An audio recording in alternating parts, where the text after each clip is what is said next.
Hi. Okay, so a couple of years ago, I realized that I had spent years building a business so I could work from anywhere, and I never went anywhere. So instead of taking a trip like normal people probably would, I decided to sell my condo, get rid of 80% of my belongings, and take a year-long road trip around the U.S. I don't own a car, so it's an interesting adventure. Road trip, a little my own version of it. And I did the route based on where I had speaking engagements or conferences or just really not winter in Chicago. These are some fun facts from the trip. I went to 21 different cities. I covered more than 18,000 miles. I did 277 Uber and Lyft rides, planes, trains, automobiles. The first lesson that I learned is that you don't need as much crap as you think you do. The photo on the left is what I started with, which was almost 200 pounds of stuff, a lot to lug around. And then on the right is where I ended up. I got rid of one of the suitcases almost immediately. I also learned to be a great packer. I did what I call the honeycomb style. So I'd roll things and have them on the end so I could pick out what I needed. And that meant I did not unpack that suitcase for an entire year. I just opened it up and used it as my dresser. These are all the beds. I'm missing a couple. The one at the bottom is the most comfortable bed. It was in Dominican Republic, the only outside the US I did. And the bottom right is the one I stayed in the longest, which was in LA. I was there for 2 months. In Austin, I discovered Car2Go, which is kind of like Zipcar, but it's way cooler because you just drive it to wherever you want to go and you leave it there. So as long as it's parked publicly and safely, then you can pick it up and go, which was awesome. I don't know why we don't have that in Chicago. In Austin, I also learned about titty bingo, and I will not talk about that. I'm trying to keep it G. but I also learned people will leave random things for you as a guest, like disposable underwear, which thank God I didn't need. In Denver, I learned about Karaoke Cab, which was a cab that I hailed, and the guy said, "What do you want to sing?" I said, "Throw on Kelly Clarkson," and I sang all the way to my destination. It's amazing.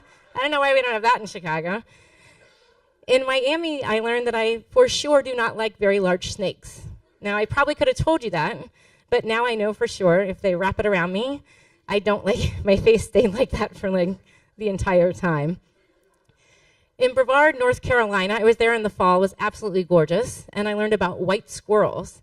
Now, these are not albino squirrels. They don't have the creepy red eyes. They have dark brown eyes. They're actually white in color, slight amount of gray if you look really closely. And they're only in a couple places in the US.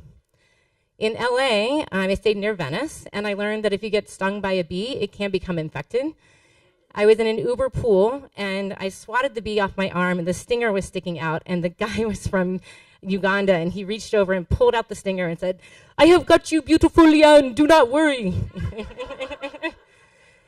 And in my second part of LA, I stayed in Hollywood, which I lived in LA. I would have never lived in Hollywood. So it was cool to live in a different neighborhood of a city that I knew pretty well, but would have never tried.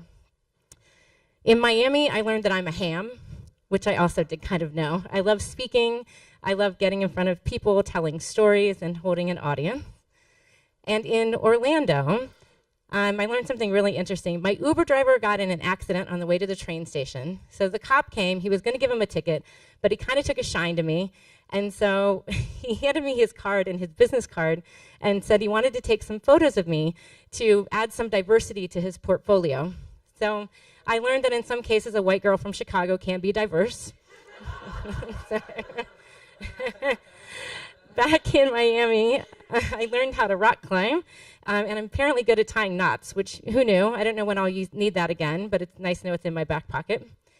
In Louisville, I learned that I have badass friends who do Ironman, and I love cheering them on. But more importantly, the proper pronunciation of Louisville, which is Louisville, not Louisville. In Dallas, I learned that you can have live chickens as pets, or not as pets, really in a coop, because you're going to eat their eggs. I don't know if she ever ate the chickens, but in the city limits, which I thought was kind of odd. And that I'm not the only one who saves paper towels to use them more than once. And in Ohio, I learned that my brother is a nerd, which I did know, but he will drive around, and if he sees you texting and driving, he will pull up and flash that sign. He would be mortified if he knew I was showing that photo right now. But mostly I learned that you have friends everywhere you go, whether you know them or not. And so if you're open to the journey, you can have a blast. Thank you.